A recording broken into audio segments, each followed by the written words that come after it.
Scriv, it's almost time for game 2. How do you reflect on the first week of the season? I suppose it was quite a frustrating week in the sense that we didn't get that much cricket in terms of for a 4-day game. Lots of positives to take. Good to get a run out with the ball as a bowling group and bat some overs as a batting team. So I think we're in a decent position to move on to this week. You started really strongly personally. I think that crucial half century in a stand 119 with Ben Mike. How pleasing was it for the two of you as all-rounders to contribute with the bat like that? Yeah, it was nice. I think, as Ben said, yesterday we've batted a lot in the winter together. So I like to think we know each other's games pretty well. We actually haven't. I think that was our first time we've played together in a Champo game. But I know I love batting with him. He's very chilled. We had a good time, just trying to have some fun out there, really. But on a personal note, it was nice to score some runs. But also, I think the team, everyone seems to be in a nice place when it comes to their games with the bat.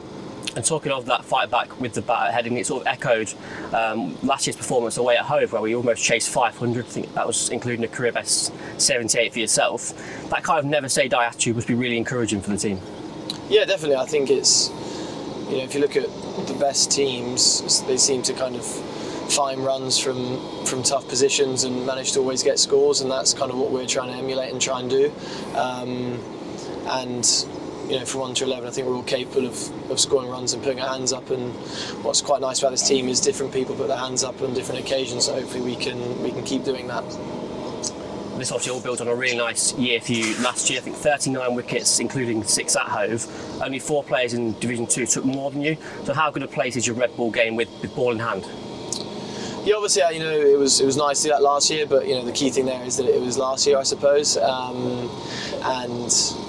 Things change. I've just got to, starting from scratch again, trying to, take confidence from last season and success I had there and failures as well, and look to kind of build and just basically try and become a better cricketer into this next season.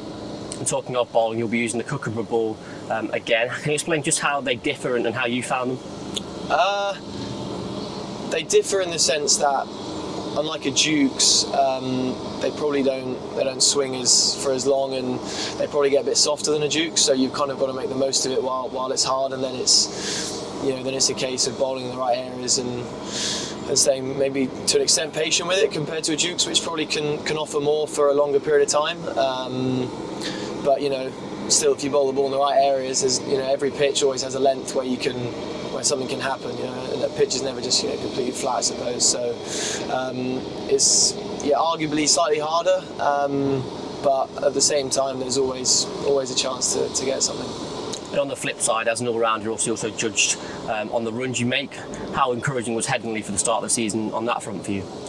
Yeah, it's always nice to start decently. I think I was pretty frustrated to only kind of get 50 there and not go on to get more. But it's always nice to get a nice start there under your belt. Take the confidence on, take some learnings from it, and then kind of come back this week and can hopefully build on that. I think Fons said in pre-season that you're now one of the first names on the team sheet. Having started out of the side last year and fought your way in, how happy are you with that hard work and the patience that it's paid off? Yeah, comments like that, they mean a lot from Alfonso. It's always a nice thing to hear, but I think as a group, we all worked really hard this winter. It's really strong, healthy competition in the squad, which kind of is testament to where we are as a team, as a unit. So, like I said, last year was last year. We've kind of got to focus on this year now. But as a group, I do think we have a really strong team and squad, and I think that, like I said, that kind of competition is really good for us and should hopefully, we play better cricket as a group. We're hoping to put that better cricket into action again. Tomorrow we take on Sussex. What do you make of their threats, particularly the likes of Robinson and Sears with the ball and Pajara back with the bat as well? Yeah, they're a strong team.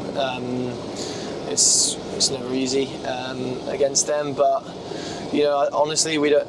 You do your analysis and research on players and stuff, but anyone can threaten you with the ball. Anyone can do it with the bat. It's tough to specifically highlight certain players. I think we just want to focus on ourselves and doing our things, and hopefully that should take care of the rest.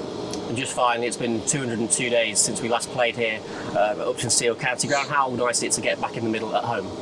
Yeah, it should be awesome. Groundsman have done a great job. You know, it's obviously rained a ridiculous amount this last 2 months, so they've been doing a fantastic job, and they kind of gone under the radar a bit there. So no, we hugely appreciate all they've done, and we know we can't wait to see people come out to this lovely ground, and you know the fans be back in, making some noise, and yeah, the boys can't wait to be out here and hopefully put on a show for the next 4 days.